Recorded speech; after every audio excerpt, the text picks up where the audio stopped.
ఆంధ్రప్రదేశ్లో క్యాబినెట్ మంత్రి అంటే ఎంత బాధ్యతగా ఉండాలి, అందులోనూ హోంమంత్రి అంటే ఇంకెంత బాధ్యతగా వ్యవహరించాలి. మీడియా ముందు మాట్లాడేటప్పుడు తాము చెప్తున్నటువంటి మాటలేందో వాటి వెనక అసలు కారణాలేంటో తెలుసుకుని ఉండాలి కదా.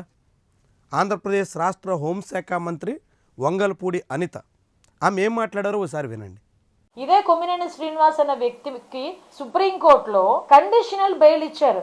అరే, కొమ్మినేని శ్రీనివాస్ నిర్దోషి అని ఎక్కడ సుప్రీంకోర్టులోని జడ్జిమెంట్ ఇవ్వలా, కండిషనల్ బెయిల్ ఇచ్చారు. ఏమని కండిషన్స్ పెట్టారు ఒకసారి బెయిల్ పిటిషన్ కనుక చదువుకుంటే, కనీసం మీకు చదువు వచ్చి చదువుకున్నా లేకపోతే చదువు వచ్చిన వాళ్ళు చదివించుకున్నా అందులో ఒక పదం ఉంది, మీరు ఎటువంటి టీవీ డిబేట్స్ చేయకూడదు, ఇలాంటి పదాలు కూడా ఉపయోగించకూడదు, ఎటువంటి టీవీ డిబేట్స్ కి హోస్ట్ కూడా చేయకూడదు అని చెప్పి కండిషనల్ బెయిల్ లో ఉంది. అంటే అక్కడే సుప్రీంకోర్టు కూడా నిర్ధారించింది, మీరు మాట్లాడిన తప్పు అని చెప్పి. ఇది ఆమె మాటలు. కొమ్మినేని శ్రీనివాసరావుకి బెయిల్ ఇస్తూ సుప్రీంకోర్టు కండిషన్ పెట్టిందట. ఆయన ఇకపై డిబేట్లు నిర్వహించకూడదని ఆదేశించిందంట. మరి అది కేవలం హోంమంత్రికి మాత్రమే చెప్పారా? వంగల్పూడి అనితకు చెవిలో చెప్పిందా సుప్రీంకోర్టు అనేటువంటి ప్రశ్న మనకు రాక మానదు.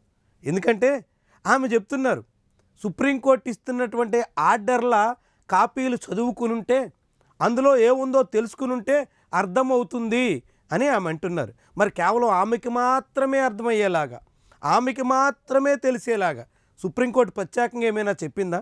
అసలు కొమ్మినేని శ్రీనివాసరావు డిబేట్లు చేయొద్దు అనేటువంటి షరతు ఎక్కడుంది?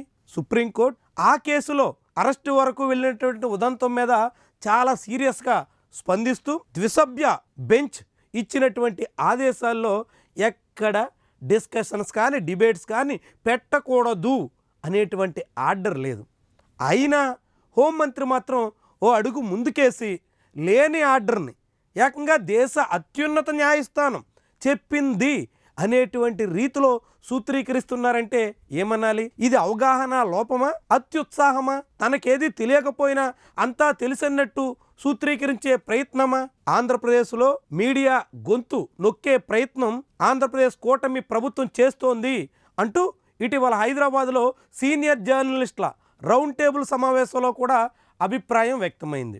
సాక్షి ఛానల్ గొంతు నొక్కే ప్రయత్నం నడుస్తుంది అంటూ ఆ సంస్థ జర్నలిస్టులు రోడ్డెక్కి ఆందోళన వ్యక్తం చేస్తున్నారు. కొమ్మినేని శ్రీనివాసరావు అరెస్టు మీద సుప్రీంకోర్టు కూడా విస్మయం వ్యక్తం చేసింది.